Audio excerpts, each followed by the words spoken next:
Evening সকলকে। অনেক দিন থেকে কোনো ভিডিও আপলোড করতে আমি পারিনি, কিছু শারীরিক সমস্যা ছিল। যাই হোক, সে কারণে তো অনেক দিন পরে একটা ভিডিও আমি তোমাদের সঙ্গে শেয়ার করছি। সেটি হলো কড়াইশুঁটির পরোটা।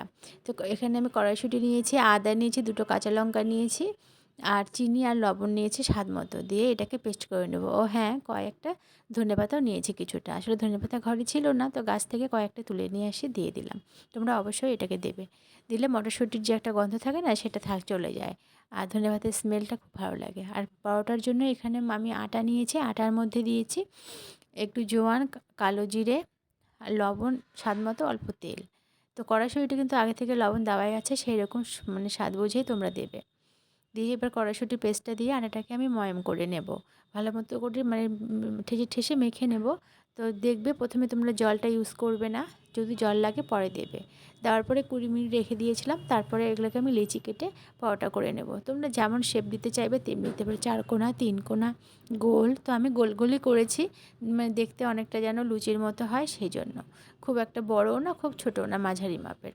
তোমরা অবশ্যই একবার ট্রাই করো। জানি এখন কড়াইশুঁটি ঘরে ঘরে সবাই খেয়েছো।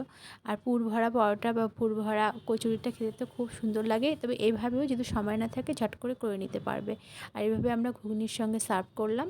তো সবাই একবার হলেও অন্তত ট্রাই করো। টাটা।